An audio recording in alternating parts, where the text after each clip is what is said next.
در آغاز هفته نو از استودیوی مرکزی رادیو آزادی شما را با خبرگزاری‌های تاجیکستان و جهان آشنا می‌کنیم. شعله گلخوجه هستم و در مدت 15 دقیقه همراهتان. نخست سرخط مطالب امروز 28 می. از خارجه به سرخاب کمک آمد ولی از دولت کی میرسد؟ با گذشت تقریبا 2 هفته از باران و سیل آسیب دیده ها مواد غذایی گرفتند ولی مردم میگویند مشکلاتشان با این تمام نمیشود. من ویران شدگی نه فرزندان مکتب رفتن نمیتونن. همین سوخوز نیم زیادش ویران شدگی. وطنداران بی‌حقوق یا افراد بیگانه در وطن در بعضی منطقه‌های قرغیزستان چند نسل بدون هیچ سند زندگی میکند. مثلا از 15 oila танҳо 2 тояш чунин китоби сурхро доранд. агар фарз кардем ҳамсояҳо духтарашонро ба шавҳар доданӣ шаванд, аз онҳое ки китоби сурх доранд кӯмак мепурсанд, то ин ки дар онҷо ба қайд монда шаванд. و مهاجران در محاربه‌های بدون قاعده مجزن‌ها در روسیه کلوب‌های MMA را واسطه رسیدند به زندگی نو می‌سازند. بعد تقریبا 10 روز از ضرر باران و سیل در جنوب تاجیکستان مردم آسیب دیده دهه سرخاب نویه فرخار کمک بشردوستانه گرفتند.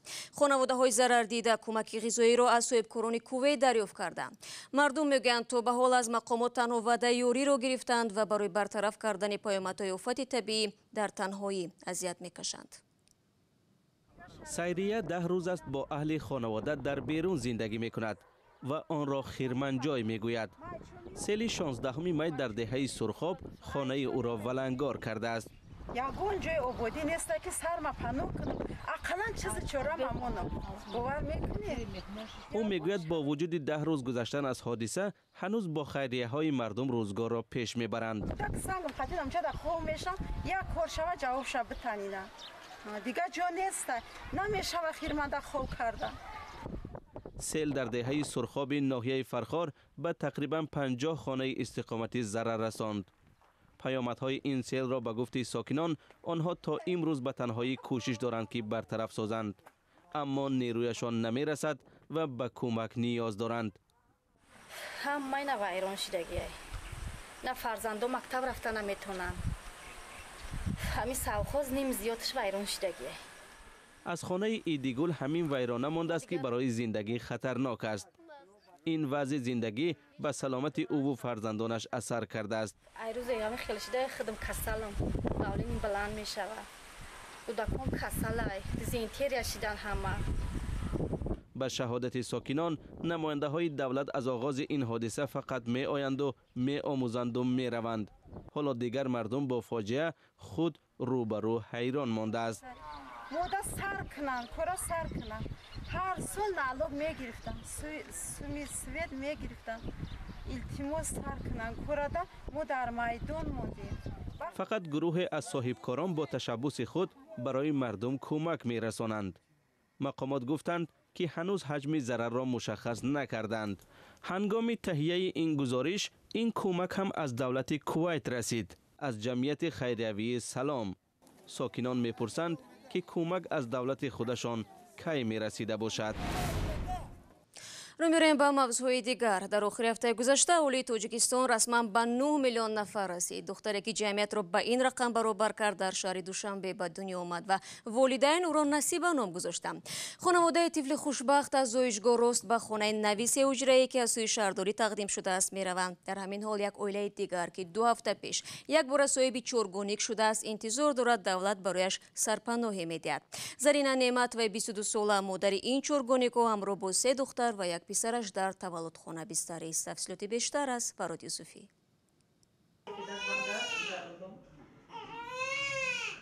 зарина неъматова сокини 22 солаи шаҳри бохтар пас аз камтар аз 1 соли издивоҷ чаҳоргоник таваллуд кард.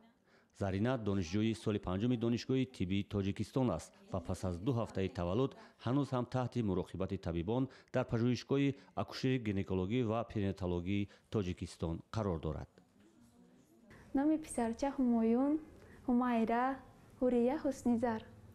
кӯдаки калонӣ 1800, дуюмаш 1700 ва ёш 1500 1430 меомад. табибон иллати тӯлонӣ тақрибан 2 ҳафта дар бемористон нигоҳубин кардани чаҳоргоникҳои зарина неъматоваро ба вазъи сиҳатии кӯдакон иртибот медиҳанд. навзодон вазмин буданд аз сабаби бисёртар аз сабаби норасидишон. Норасидӣ ки буд ноустувор рефлексо буданд, норасидӣ ки буд макидан наметонистанд.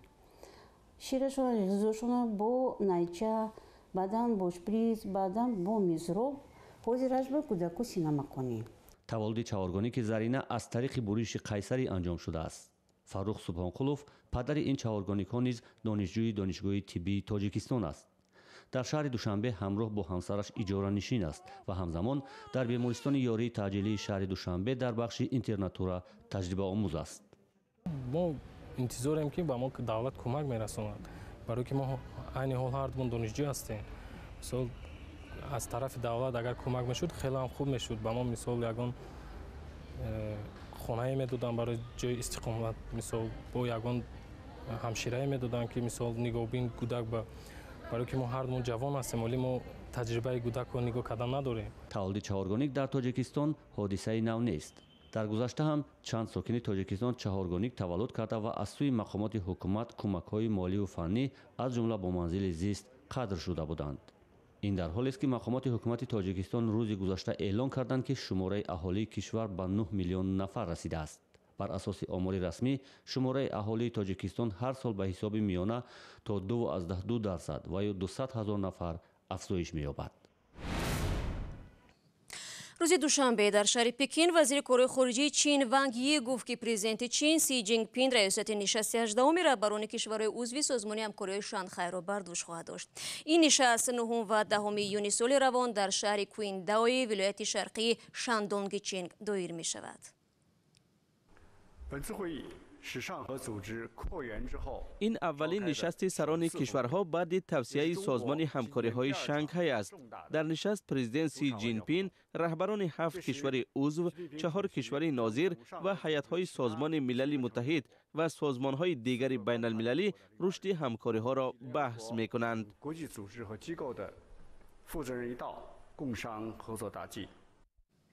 феълан 7 кишвар Чин, Қазоқистон, Қирғизистон, Русия, Тоҷикистон, Узбекистон, Ҳиндустон ва Покистон узви комили ҳуқуқи созмони ҳамкориҳои Шанхай мебошанд.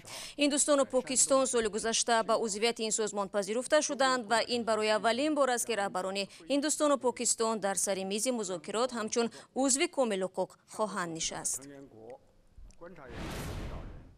шумо барномаи хабарии радиои Озодиро тамошо доред. дар канораи шаҳри Бишкек чанд насли даҳо хонаводаe зиндагӣ мекунанд ки ҷои сабт нашудаанд ва ҳатто ягон санад надоранд.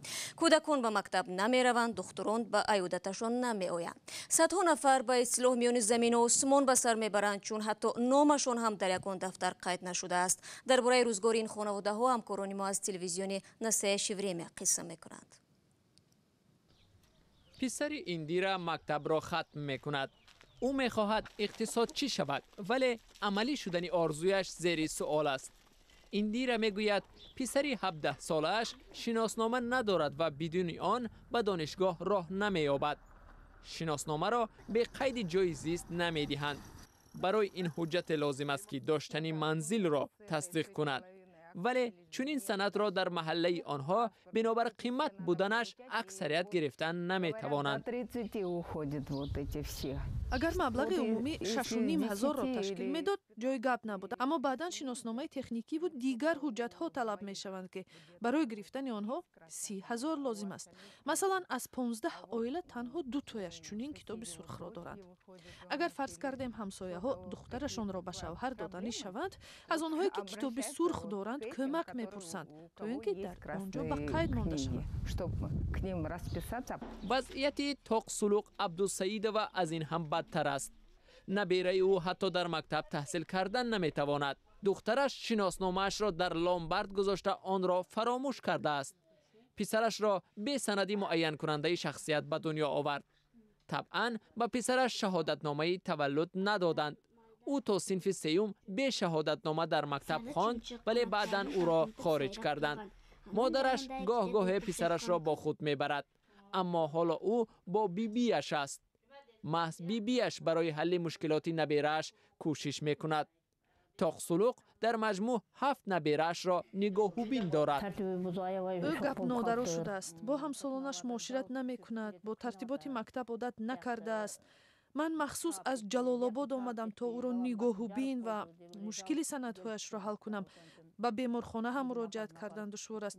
замоне мехостам барояш корти тиббӣ фармоиш бидиҳам, вале бидуни ҳуҷҷат нашуд. даҳҳо чунин саргузашт аз забони афроди мухталиф шунида мешавад.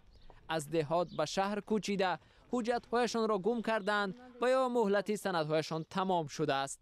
барои баргаштан ба маҳалли собиқи зист ва гирифтани маълумотнома пул надоранд. ҳатто нафароне низ ҳастанд ки ҳеҷ гоҳ ҳуҷҷат надоштаанд. аз волидайне ки ҳеҷ ҷо ба қайд гирифта нашудаанд фарзанд ба дунё меояд. Дети не должны быть оружием в руках взрослых из-за того, что кӯдакон набояд бинобар надоштани сабти ҷои зист осебпазир бошанд. бояд ин низом тағйир дода шавад. кӯдак новобаста аз он ки дар куҷо таваллуд шудааст шаҳрванди Қирғизистон аст ва ҳақ дорад ки шаҳодатномаи таваллуд бигирад. танҳо дар соли гузашта ба маркази ҳифзи ҳуқуқи кӯдакон беш аз 900 нафар муроҷиат карданд. баъзе аз ин кӯдаконро аллакай ба мактаб доданд, вале садҳо нафари дигаре ҳастанд ки намедонанд бо мушкилашон ба куҷо муроҷиат намоянд. коршиносон мегӯянд ин масъала бояд дар сатҳи ҳукумат матраҳ шавад. پلیس شهر الماتای قزاقستان و شهروندی تاجیکستان را برای سرکشی از اجرای قرار دادگاه بازداشت کرده است. دادگاه آنها را برای نقض قانون‌های موجود گناهکار دانسته به ترک خاک قزاقستان امر داده بود. دپارتمنت امور داخلی الماتا میگوید این مجرمانی که بار دوم بازداشت شدند به جوابگری جنایی کشیده خواهند شد. در ادامه موضوع مهاجرت، ورزش ماربه‌های بدون قاعده و یا MMA تدریجاً در میان مهاجران مقیم مسکو معروف می‌شود. آنها بعد کاری اساسیشان در روسیه در کلوب‌های MMA تمرین می‌کنند. ورزشکاران در فکر اینند که این مکتب برایشان واسطه رسیدن به زندگی نو است. مشت‌ها نخست در مسابقه‌های بین دسته‌ای قوای خود را می‌سنجند و بعداً به مرحله‌های دیگر بلند می‌شوند. به مثل ورزشکاران ازبکستانی که معرفی وطن خود را در این میدان مایه افتخار می‌دانند.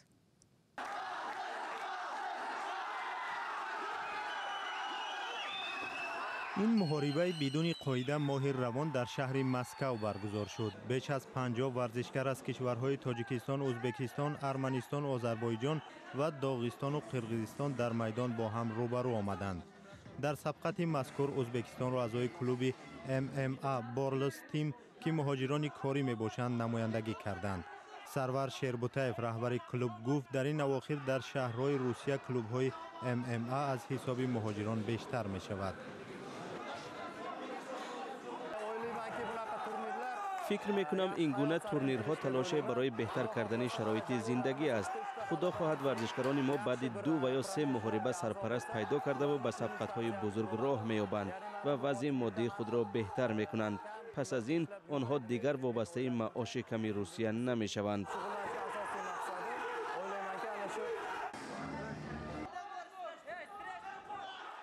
در این سبقت یک بار 3 ورزشکاری کلوب بارلس تیم مدال طلا را به دست آوردند. این پیروزی مرا پیش از همه خدا خواست.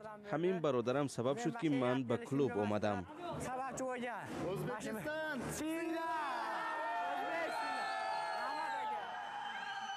در رقابت اساسی مسابقه که بین ورزشکاری ازبک و قرقیز صورت گرفت، حسن‌الدین شیرمتوی 22 ساله غالب آمد.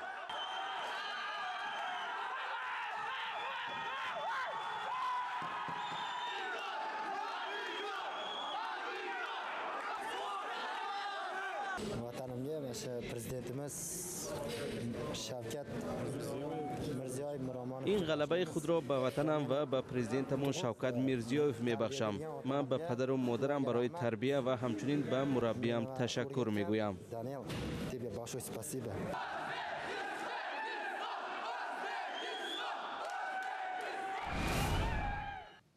و با امید خبرهای خوب برنامه امروز را انجام میدیم. خبر و گزارش‌های بیشتر در سامانه azadi.org، صفحه ویژه ما در شبکه‌های اجتماعی و آزادی ویدیو یوتیوب قابل دریافت است. تشکر که امروز نیز ما را همراهی کردید. برای کار می‌خواهیم و تا برنامه فردا هر یک شما را به خدا می‌سپاریم. خدا نگهدار.